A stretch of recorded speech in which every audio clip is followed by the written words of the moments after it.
नमस्कार, आप live cities देख रहे हैं। आज हम आपको बताने जा रहे हैं साल 2021 में बिहार में हुई टॉप 5 सुपर शादियों के बारे में। 5वें नंबर पर आती है मुकुल कुमार गुप्ता की शादी। रांची में एक होटल है Radisson Blu. National international players के ठहरने का यह एकमात्र माकूल होटल माना जाता है। रांची में इतनी सुविधा किसी अन्य होटल के पास नहीं है। यहाँ ऐसा वाकया हो गया जिससे 19 नवंबर को भारत न्यूजीलैंड के बीच होने वाले मैच पर संकट आ जाता। दरअसल जिस रेडिसन में विदेशी खिलाड़ी ठहरने वाले थे, वहां के 40 से 50 कमरे एक शादी के लिए पहले ही बुक करा लिए गए थे। बीसीसीआई ने साफ कह दिया था कि रेडिसन ब्लू के अलावे किसी और होटल में खिलाड़ियों को ठहराया जाना मुमकिन नहीं होगा। ऐसे में मैच रद्द होने की नौबत भी आ गई थी और सबकी निगाहें उस शादी पर जम गई। लोगों ने ढूंढना शुरू कर दिया कि आखिरकार वह शख्स कौन है जिसने रेडिसन ब्लू के इतने सारे कमरों को बुक करवा लिया। जल्द ही उनका नाम पता भी चल गया और वह थे मुकुल कुमार गुप्ता। मुकुल गुप्ता जहानाबाद के डीडीसी पद पर कार्यरत थे। झारखंड के अधिकारियों ने मुकुल गुप्ता से बात की तो वे तुरंत मान गए, लेकिन इस वाकये के बाद मुकुल गुप्ता सबकी नजरों में आ गए। मामला यही नहीं थमा। नीतीश सरकार ने यह नियम बनाया है कि कुंवारे अफसरों को ज्वाइनिंग से पहले एफिडेविट देना पड़ेगा कि वह शादी बिना दहेज के और सादगीपूर्ण तरीके से करेंगे।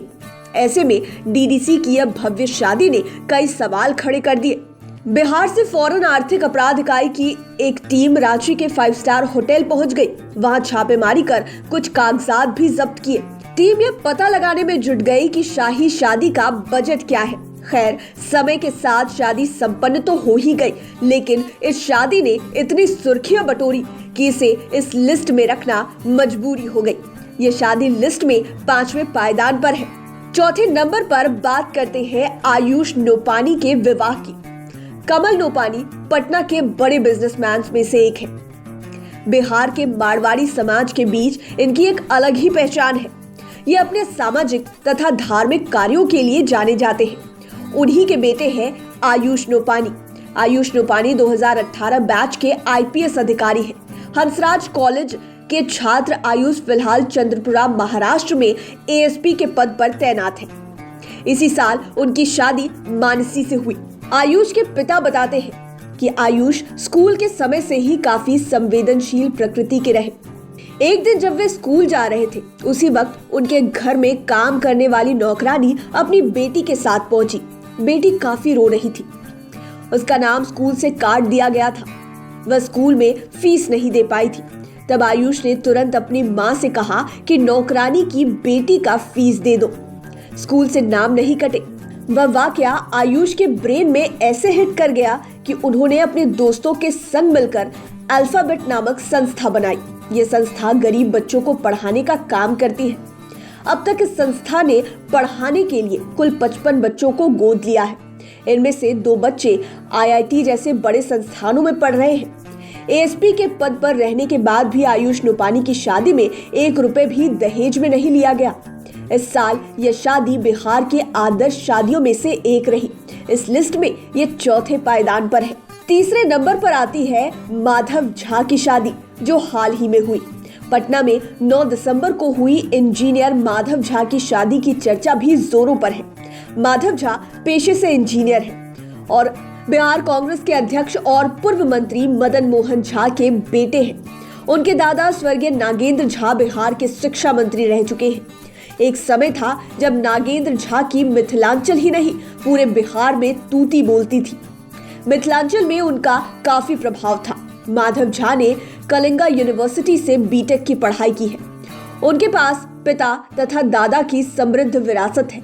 वे अपने दादा नागेंद्र झा और पिता मदन मोहन झा की राजनीतिक विरासत को बढ़ाना चाहते हैं। माधव झा की शादी लक्ष्मी के साथ हुई है। उनकी शादी इतने भव्य तरीके से हुई कि यह भी राजधानी के लिए यादगार बन गई। यूं कहे कि पूरा पटना इस शादी का गवाह बन गया। 10,000 से भी अधिक लोग इस शादी में शामिल हुए। बिजनेसमैन हो या कोई बड़ा नेता, सब पहुंचे। शादी में शामिल होने वाले तो कह रहे हैं कि मदन मोहन झा के बेटे की शादी में पार्टियों का बंधन टूट गया था। बिहार सरकार में शामिल मंत्री के अलावा कांग्रेस के वर्तमान से लेकर पुराने नेता तक पहुंच गए थे। जयमाल के समय तो सड़क पर गाड़ियों की इतनी अधिक भीड़ हो गई थी कि लोगों को पैदल चलना मुश्किल हो गया था। यूं कहें कि पटना की लगभग हर बड़ी हस्ती इस शादी में शामिल हुई। इस शादी की चर्चा पटना में ही नहीं, दिल्ली कांग्रेस मुख्यालय में भी हो रही है और इस लिस्ट में माधव झा और लक्ष्मी की शादी तीसरे नंबर पर है। दूसरे नंबर पर बात करते हैं शहाबुद्दीन के बच्चों की शादी, यानी कि ओसामा साहब की शादी और उनकी बहन हेरा साहब की शादी। बिहार के बाहुबली सांसद रहे शहाबुद्दीन के घर लगभग 1 महीने के अंतराल पर 2 शादियां हुई। सिवान के दिवंगत सांसद शहाबुद्दीन के बेटे ओसामा साहब और उनकी बेटी हेरा साहब की शादी की चर्चा भी देश भर में हुई। कहने को तो 11 अक्टूबर को सादे समारोह में ओसामा का निकाह हो गया, लेकिन नेता प्रतिपक्ष तेजस्वी यादव समेत कई दिग्गज नेता उसमें शामिल हुए। नेताओं और कार्यकर्ताओं की मौजूदगी ने इस शादी को और भी खास बना दिया। सड़कों पर हजारों गाड़ियों के काफिले से घंटों तक जाम लगा रहा। 15 नवंबर को ओसामा की बहन हेरा साहब का निकाह धूमधाम से हुआ और फिर ओसामा का वलीमा भी इसी वक्त साथ में हुआ। इसके लिए शहाबुद्दीन के बंगले को दुल्हन की तरह सजाया गया था। स्वागत के लिए हाथी घोड़े मंगवाए गए थे। 500 चूल्हों पर खाना तैयार किया गया। शादी में आए कुछ खास लोगों के लिए खाने पीने और बैठने के लिए शाही चेयर और टेबल की व्यवस्था की गई थी। विदेशों से फूल मंगवाए गए थे और खाना बनाने वाले हलवाइयों को तो दूर दूर से मंगवाया गया था। कई राज्यों से अलग अलग पकवान बनाने के लिए कुक बुलवाए गए थे। शादी में बिहार के पूर्व मंत्री अब्दुल बारी सिद्दीकी, जाप के राष्ट्रीय अध्यक्ष पप्पू यादव, आरजेडी के विधायक रीतलाल यादव, पूर्व सांसद गिरधारी लाल यादव सहित अन्य नेता भी शामिल हुए। इस शाही शादी की चर्चा बिहार ही नहीं बल्कि कई राज्यों में अभी भी हो रही है। ऐसे में शहाबुद्दीन परिवार की इन 2 शादियों को इस लिस्ट में दूसरे पायदान पर रखा जा रहा है। अब आप सोच रहे होंगे कि हमारे काउंटडाउन पे पहले नंबर पर किसकी शादी होती है, और आपके जहन में अगर तेजस्वी रेचल की शादी घूम रही है तो आप बिल्कुल गलत नहीं है, क्योंकि इस सीजन में जिस शादी ने सबसे ज्यादा सुर्खियां बटोरी वो तेजस्वी यादव की ही शादी थी। इस लिस्ट में पहले पायदान पर तेजस्वी यादव की शादी है।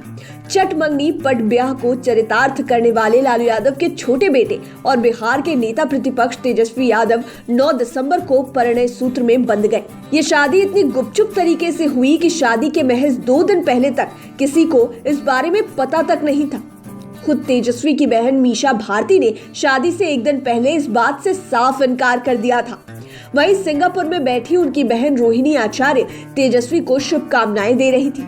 एक ही परिवार के लोगों के अलग अलग बयान से आम जनता के बीच भारी कंफ्यूजन पैदा हो गया था। और इसके साथ ही सबसे बड़ी हैरत की बात यह कि शादी होने तक किसी को पता नहीं था कि आखिर लड़की कौन है, उसका नाम क्या है। जात और धर्म को लेकर भी कई तरह की खबरें तैर रही थी।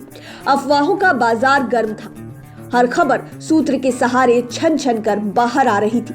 कभी नाम को लेकर तो कभी दुल्हन की तस्वीर को लेकर भी लोगों के बीच भारी कंफ्यूजन बना हुआ था।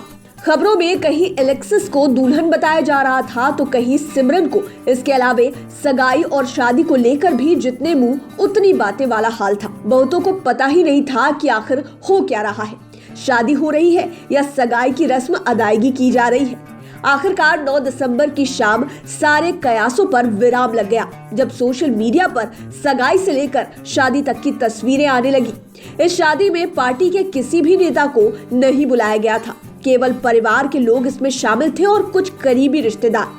बड़ी हस्ती के नाम पर यूपी के पूर्व सीएम अखिलेश यादव और उनकी पत्नी पूर्व सांसद डिंपल यादव शामिल हुए।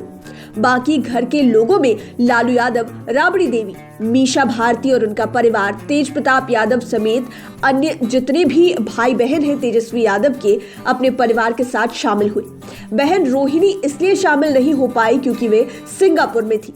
इसके बाद भी इस शादी की चर्चा किसी फिल्मी हस्ती की तरह हो रही है और अब तक इस शादी से जुड़ी हर जरूरी बात जानने के लिए लोग काफी उत्सुक हैं। इसलिए तेजस्वी और रेचल की शादी हमारे काउंटडाउन पर पहले नंबर पर है। उम्मीद है ये वीडियो आपको पसंद आया होगा।